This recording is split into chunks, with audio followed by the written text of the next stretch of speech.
एक बड़े गांव में एक गरीब व्यापारी का घर था। व्यापारी की दशा बहुत खराब थी।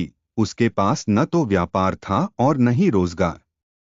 उस गांव में एक साधु आए, जो गांव के बाहर एक बड़े वट वृक्ष के नीचे आसन लगाकर बैठे थे। गांव के लोगों को पता चला कि हमारे गांव के बाहर एक महान साधु आए हैं।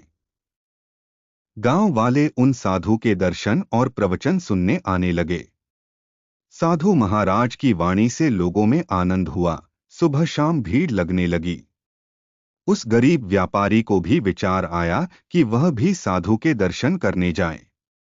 वह गया, साधु महाराज को नम्रता से प्रणाम किया और दूर जाकर बैठ गया। समय बीतने पर गांव के लोग अपने अपने घर चले गए, लेकिन व्यापारी वहीं बैठा रहा। दोपहर हो गई। साधु महाराज की नजर दूर बैठे व्यापारी पर पड़ी। उन्होंने इशारा कर उसे पास बुलाया। व्यापारी नजदीक आया, नम्रता से हाथ जोड़कर बैठ गया। साधु बोले, भाई, सब घर चले गए, तुम क्यों बैठे हो? व्यापारी बोला, महाराज, मेरे जीवन में दुख ही दुख हैं। सुख किसे कहते हैं, यह मुझे नहीं पता। घर में कोई काम नहीं है, इसलिए यहाँ बैठा हूँ। साधु महाराज को दया आ गई।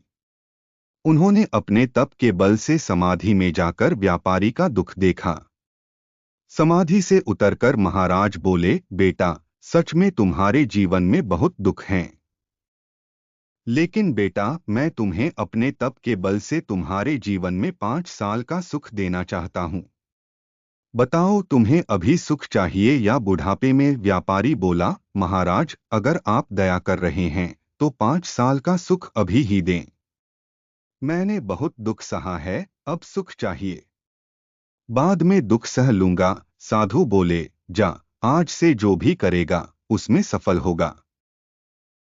यह सुनकर व्यापारी की खुशी का ठिकाना नहीं रहा। घर आया, थोड़ी बहुत जो भी सामान था उसे बाजार में बेच दिया। उससे जो पैसे मिले उससे नया सामान खरीदा और बाजार में बेचने बैठ गया। थोड़ी ही देर में वह सामान बिक गया। उन पैसों से और सामान लाया, वह भी बिक गया। ऐसे करते करते उसका व्यापार जम गया। जल्द ही गांव में एक बड़ी दुकान ले ली। उसका व्यापार और प्रतिष्ठा बढ़ने लगी। नया घर बनाया, शादी की। एक रात व्यापारी ने सोचा, महाराज के आशीर्वाद से मेरे जीवन में अब कोई दुख नहीं है। सुबह व्यापारी ने अपने मुनीम से कहा, हमारे गांव में गौशाला, चबूतरा, परब, पशुओं के पानी पीने के लिए हौद और धर्मशाला बनवाओ। साथ ही आसपास के गांवों में भी ये काम शुरू करवाओ। और अन्न क्षेत्र भी शुरू करो। व्यापारी ने धर्म कार्यों की शुरुआत कर दी। उसे विश्वास था कि चाहे जितना भी खर्च करे, पैसे कभी खत्म नहीं होंगे। समय बीता, व्यापारी के घर बेटे का जन्म हुआ। 5 साल का सुख पूरा होने को आया। तभी वह साधु फिर से गांव में आए। लोगों को पता चला तो वे फिर से साधु के दर्शन करने लगे। यह बात जानकर व्यापारी अपने परिवार के साथ साधु के दर्शन करने गया।